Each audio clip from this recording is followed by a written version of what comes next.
Hello and welcome to Your Health in Your Hands. I'm Dr. David Ajibade with the Brain and Body Foundation. Now, if you remember when this whole COVID-19 thing first started, everybody was saying that it's a white person's disease. It's not going to happen to the black people. We're blacks, our genes are different. We're going to do much better. But then the picture began to change, and we started seeing, especially in the Western world, we started seeing a lot more black deaths. In fact, blacks had by far the greater number of, they had a greater proportion of deaths from among black people than amongst the other races. In some cases, 4 times the number of white people were dying from COVID-19. And then it began to change again. And then, and then when we started looking at Africa, and when we saw this thing was coming to Africa and to Nigeria, everybody was saying, oh, Nigeria is just going to be taken apart. It's going to spread like wildfire. Who was it? Was it Melinda Gates who was talking about how they're going to be seeing black people in the streets, dying, lying around in the streets? But interestingly enough, that didn't happen as much. As a matter of fact, we began to see a almost milder version of the condition. It just seemed like many people who are not doing all the things, the social distancing and the hand washing and all that, were seeming to have, even when they contracted the virus, they just seemed to have milder cases. Now, that's not to say that there were no deaths, because they certainly have COVID-19. So we want to take this a little bit more seriously. The purpose of this show, this current episode, really is to take a closer look, both from the inside and from the outside. And on the show, in the studio with us, is, shall we say, a good friend. I've known him for how many years now? Like about 10 years. About 10 years. Dr. Chris Otabo, ladies and gentlemen. He is a consultant orthopedic surgeon in the FCT region and has been actively involved in the whole COVID-19 thing.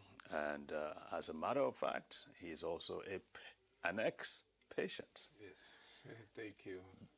I'm an overcomer. I don't like the word survivor. because I mean, if you had malaria and you got treated and you got well, you don't say you're a survivor of malaria. Yes. But that's where this whole thing is going, because it's not going away soon. It doesn't seem to be. Yeah, yes. It doesn't. We thought it was beginning to be under control, but it's taking a different turn altogether. We are in for a marathon, really, not a sprint. Yes. So everybody should get ready. Yeah. All right, so we're going to talk about a lot of things. Some of the things like, okay, what is the current state of the nation, how we're treating COVID-19, some of the shortcomings you are seeing, especially having seen it from both angles. The presentation, I also want to talk about the presentation. I mean, what the differences we're seeing among these COVID-19 patients as opposed to what we see in the US or the other way, the Western world. And then some of the drugs that are being proposed these days, and also some of what we can do from a local perspective to strengthen ourselves, strengthen our the whole thing about boosting the immune system is a catchphrase now. But I'm really glad that you're here in the studio today, because I think we can share a lot of insights. Okay, thank you very much. Let me start with your opening shot concerning the differentials between the West and Africa in terms of the number of cases, the severity, and the death rate. Yeah. One thing that is obvious in Africa is that we have a very young population. Yes. And on the average, life expectancy is somewhere around 52, 54 years. Yeah. Compared to some of these Western worlds that have, Western countries that have life expectancy upwards of 78 years. Mm-hmm. So, and you know that COVID-19 decimates the elderly population more, because also the older we get, the more comorbidities are likely to be with us. Mm-hmm. Diabetes, coronary heart disease, stroke, mm-hmm. cancer, and so on and so forth. So, and if you look at the pattern of deaths in the West, it's more with these elderly ones.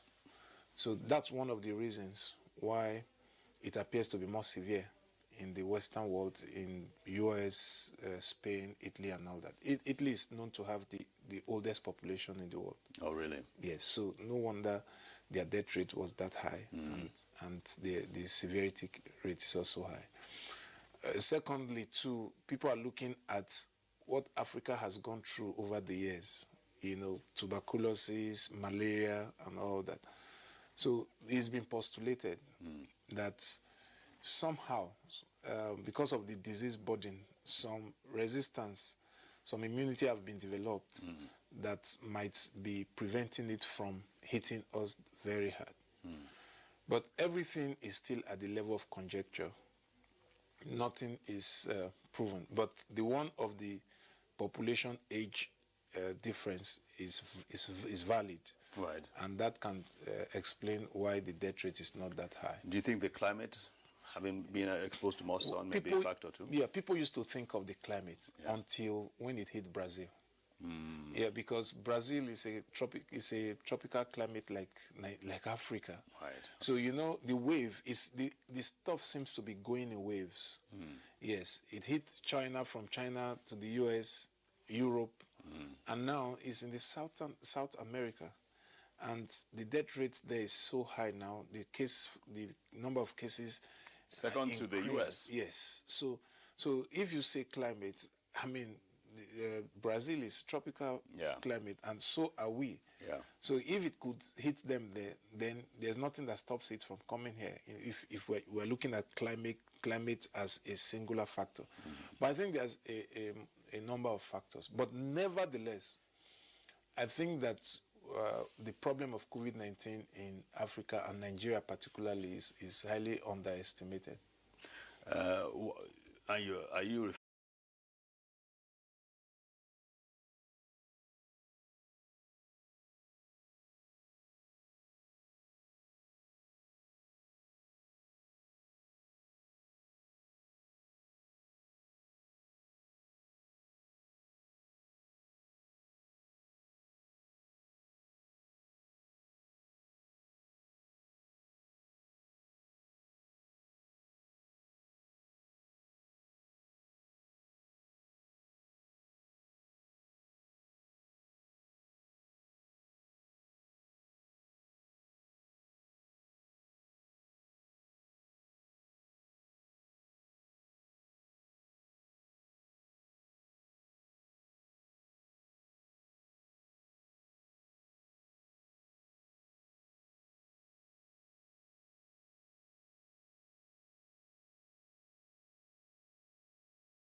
over which the governor does not have oversight? Yes, but Kogi State, I'm not aware of any federal institution. I think most of the health centers there are state-owned. I see. So they may not be able to come in. Even the Benue State University is state, the specialist hospital is state. So I can't remember if there's any federal institution. Because if there was, that's where the Federal Ministry of Health would have, gone through to establish a presence there. So why do you think there's this reticence, this resistance to this? And by no means, I don't think these are the only two states that have this attitude. Well, the resistance at the level of political office holders and some people in authority is I don't know.